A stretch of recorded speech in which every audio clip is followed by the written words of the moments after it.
A few years ago, when I first got into hand tool woodworking, I saw a Stanley router plane on Paul Seller's channel. I had never seen one before and became obsessed with getting one. Despite going to flea markets and antique malls over the years, I never found one and decided to take the plunge on a Veritas router plane. While I love that tool, I could have purchased at least a dozen other tools and not spent as much, so it was kind of a mixed bag of emotions. However, I still wanted a Stanley and finally decided to buy one on eBay. Needed some work, but I looked forward to the challenge. I've restored a number of tools, but I really wanted to go the extra distance with this one. It's been 3 months since my last video, but I wasn't sitting idle. I was actually doing some videos on restoring two other tools, but I ran into some issues that I didn't have the capabilities to address, namely welding, so I had to set those aside, and I'll get back to those when I do get the ability to weld things together. This one came apart really easy and I was quite pleased with it. As you can see, the nickel plating is in really rough shape, so I'm going to be taking all of that off. The shoe attached to the depth gauge rod gave me some issues. It was rusted in there pretty good. I was hoping some WD-40 would kind of work its magic, but it didn't do too much, and then I gave very light taps with a hammer on it.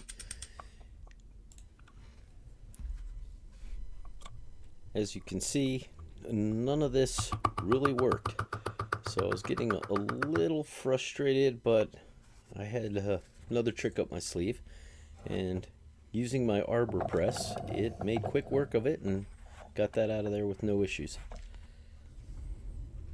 So now I got everything taken apart and it's time to start cleaning. I'm going to start with the depth gauge, and I'm being pretty aggressive with the sandpaper here because of the buildup of rust on the one end, and I wanted to make sure I hogged off enough steel and got rid of some of the pitting. From here I'll just work my way down different grades of sandpaper. This is 150 grit. Then I'll go to 320, and then I've got these little pads that'll take it all the way to 12,000.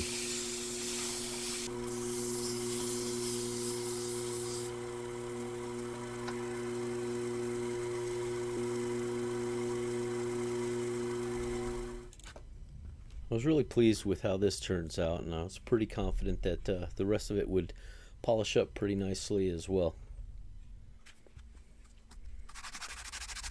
Same routine here. I'm using 150 grit sandpaper, trying to knock off the rust and some of the pitting. And then I'm gonna go up to 320 grit sandpaper. The curve on the thumb screws proved to be a bit of a challenge. First I tried doing it manually with my finger, getting in there to remove the bulk of the rust. Then I take a dowel rod with the curve on it, wrap the sandpaper on there, and rub it back and forth to make it a lot smoother and get rid of all the pitting, and just working my way down. Kept going back and forth until, and just keep working it till you get rid of the pitting. Normally I'd use a buffing wheel to polish up the steel, but I was kind of curious if this would even work. I just wrapped the shop towel around the dowel rod and put my polishing compound on there.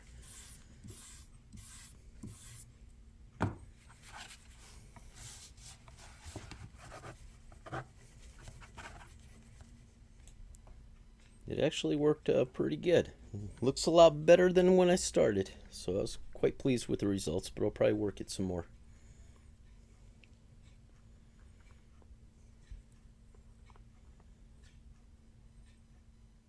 Next up is the adjustment screw nut. Sanded the rust and got rid of the pitting on a flat surface. Then I took it over to the mini lathe and sanded and polished up the shaft.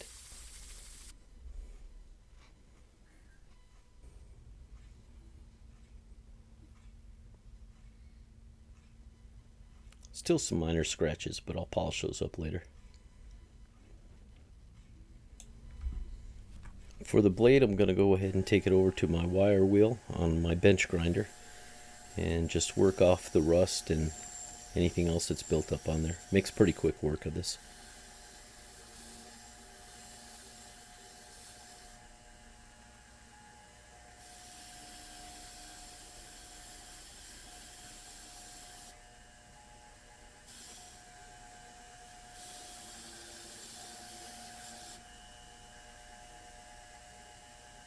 I had already sanded the bottom on the sandpaper, that's why it looks smooth and flat and a little bit shiny.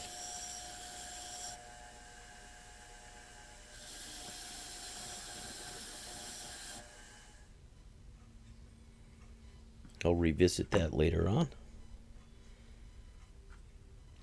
And now for the shoe.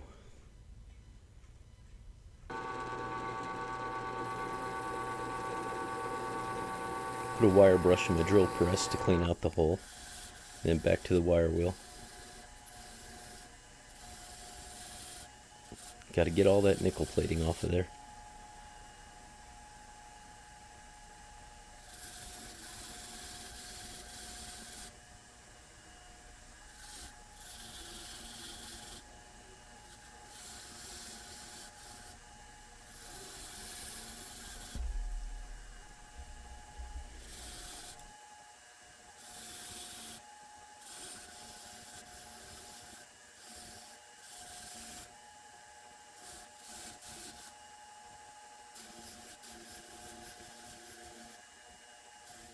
With the shoe cleaned off, I'm going to go ahead and sand the sole of the shoe. Make it flat, smooth, and shiny.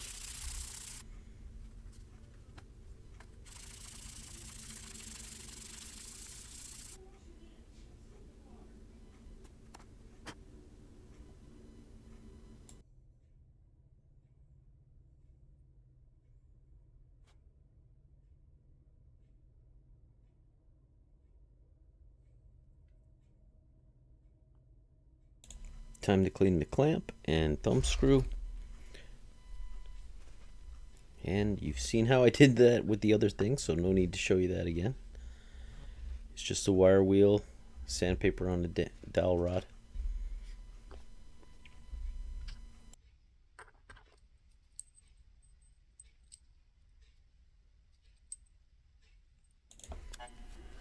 As you can see, this is dirty work.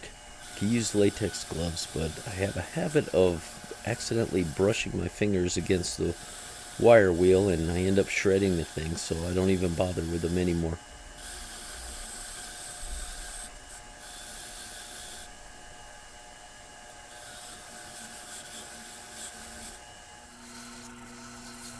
Back to the mini lathe and going down or up the various grits to the finer grits until I polish up the screw heads.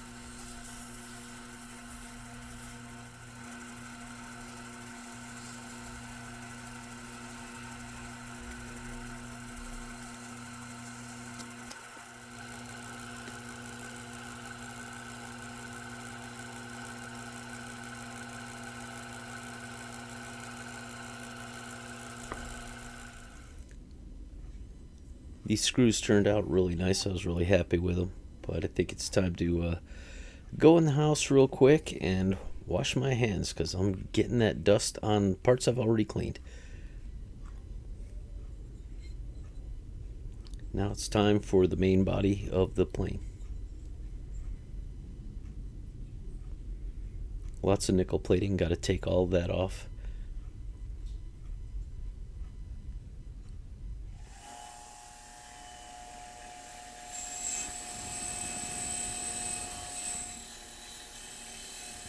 The wire wheel does a really nice job getting off all the rust, the grit, and the nickel plating. But it doesn't get into all the other nicks and crannies.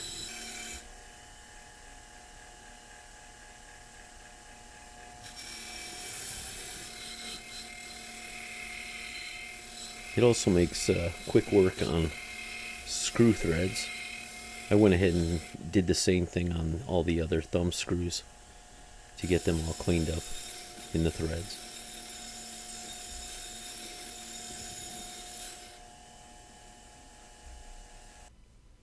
Took that as far as I could, so now it's time to bring out the mini wire wheel on my Dremel.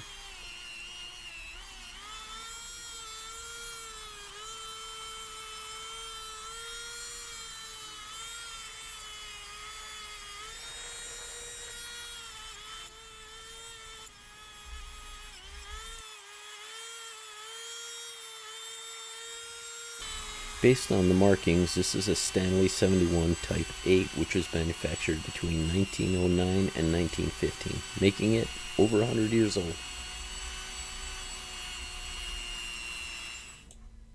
I chewed that wire wheel up pretty good.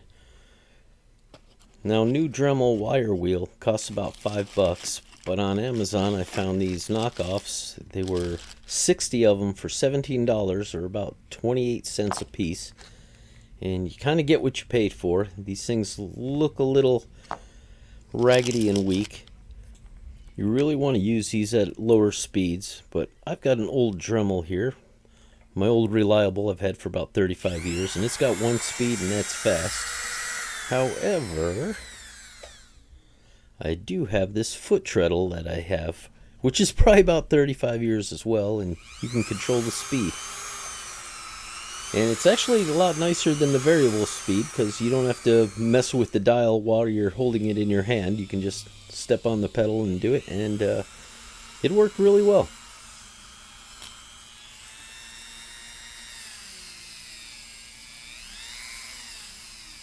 As you can see, getting all the little nooks and crannies, and this plane cleaned up really nice.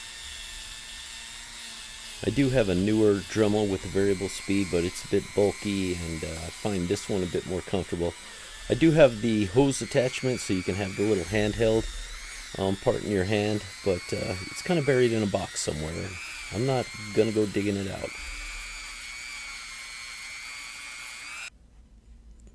And this is why you want variable speed. You get going too fast and those little steel wires come flying out. It's also why I use a full face shield when using it.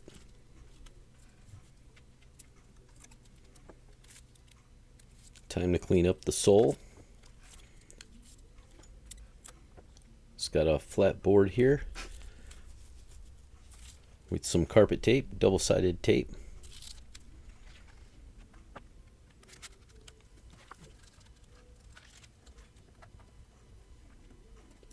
Get sandpaper down there, a little bit of lubricant, just using Windex. And time to clean off the rust and grime off the bottom. This isn't really meant to polish it, I just want to take a good look at it and see where the pitting is. After working it for a bit, got a nice little polished, relatively flat surface, but you can see the pitting that's going on in the right hand corner there, or right hand side of the plane. Gonna have to keep sanding and get below all of that. Also want to kind of maintain a slightly beveled edge on there.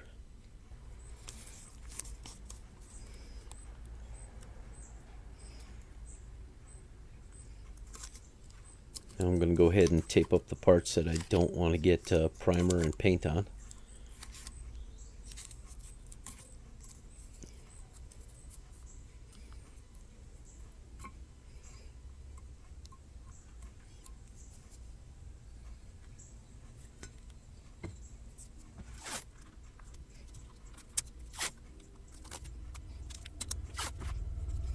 This is just regular painter's tape. And instead of using a knife to cut around the edge, you can just use a nail file emery board and just rub it right on the corners, and it'll tear that tape off perfectly.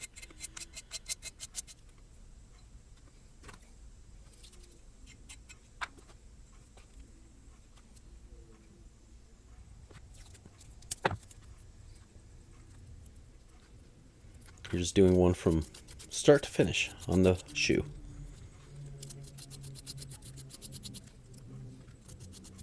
You see the emery board works really well.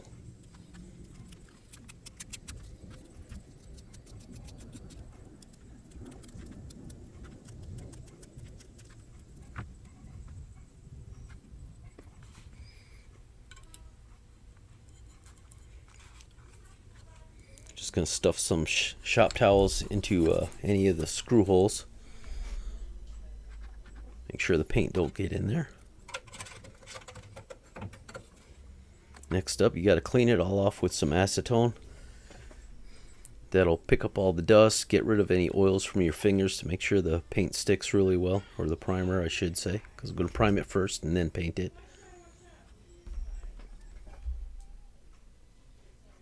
And there she is, all primed up. I just used a spray can for this. Same thing with the black paint, glossy black.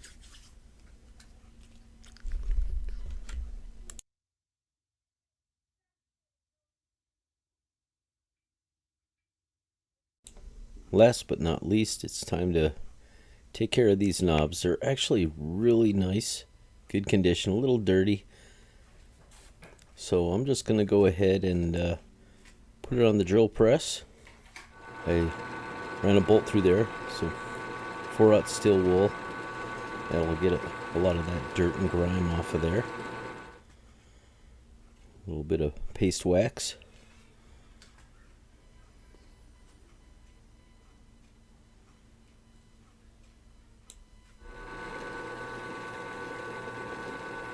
It shined up pretty nice. Back to the blade. I want to get all the pits off of here, sand it down, get it smooth.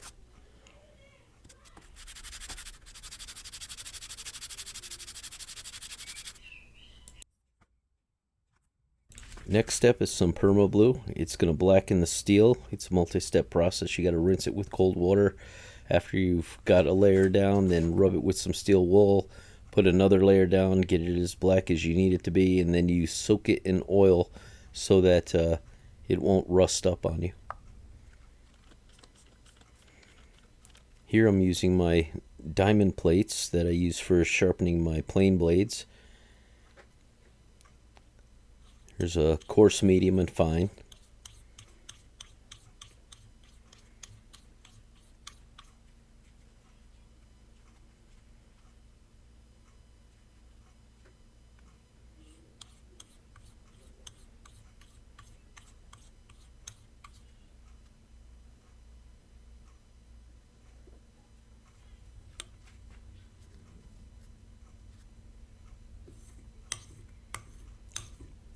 Just keep running it down until I get that blade as sharp as possible.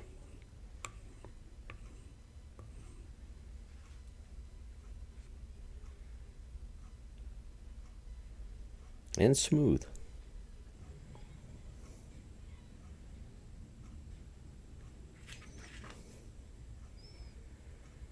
And as you can see, this is pretty sharp.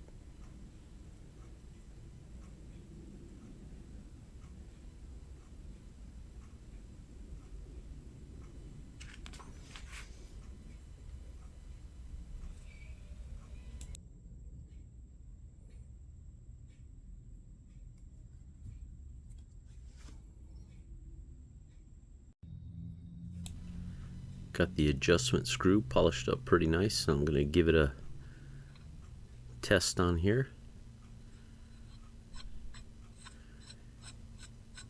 It's a little sticky.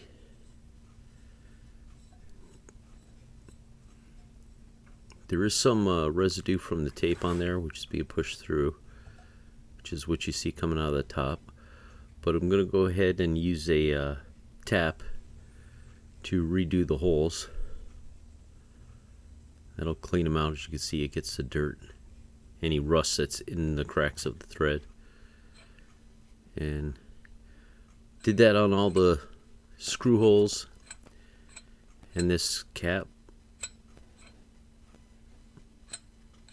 Spins pretty nice.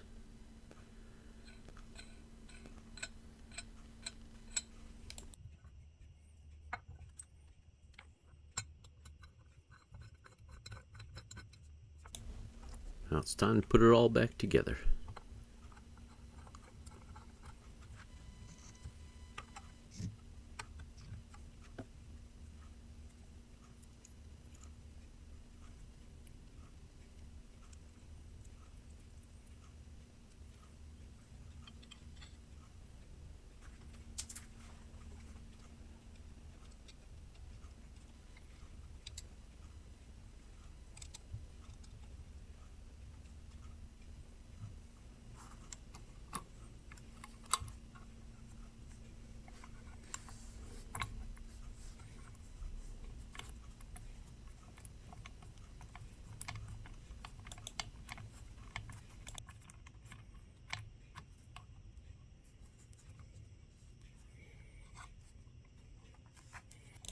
I'm going to have to give this blade a better coat of oil. As you can see, a little bit of rust is starting to form. But anyway, as I turn the screw, you can see that the blade was lowering. And when I go ahead and turn the screw the other way, the blade starts to lift. And that's how you adjust the depth of the cutting blade.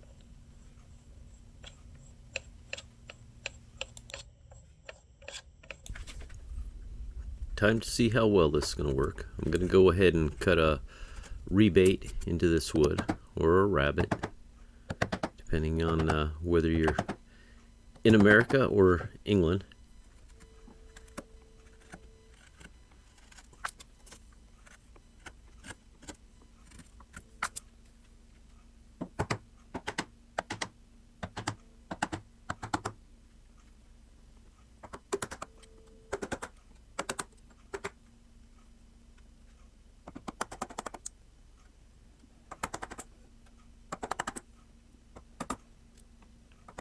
I've marked lines on there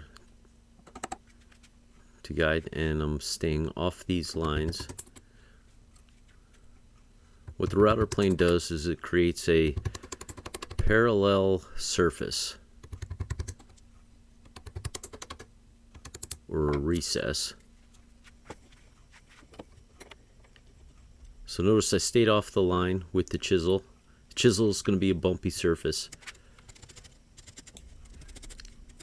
What the router plane does is make a smooth, flat surface that runs parallel to the surface of the wood. So you're not going to have any dips or valleys in there like you would with a chisel. It just keeps it dead flat. As you can see, I'm taking thin shavings. Then I'm going to lower the blade slightly, go across it again. I'm going to sneak up on that marking line that I made. Now when you're doing a rabbet, you want to keep the one side flat on the board and rock it gently. If you're doing a dado, you don't have to worry about this.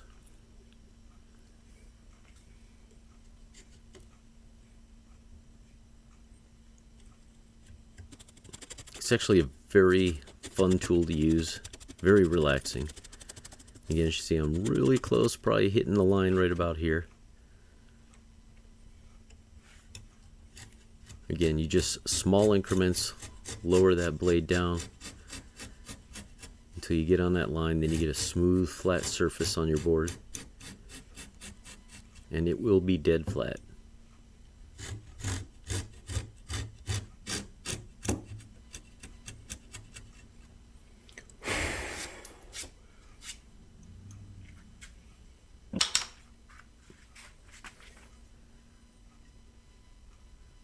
And there it is, a perfect rabbet.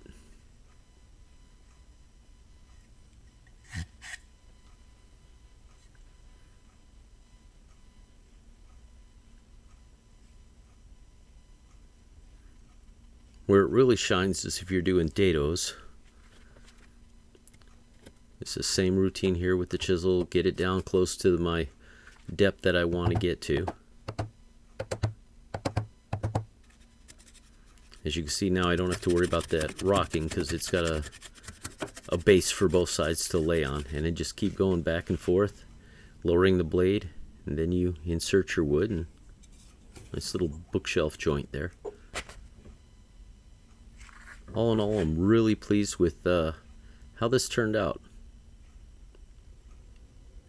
Got a couple of smudges there from my dirty fingers, but so here it is when we originally got the plane. And here it is completed. After editing the video, I saw a couple of spots I missed, so I went over everything again, got rid of some more pitting, got rid of some of the scratching. Turned out really nice. If you like the video, please like, subscribe, leave a comment, and I'll see you next time.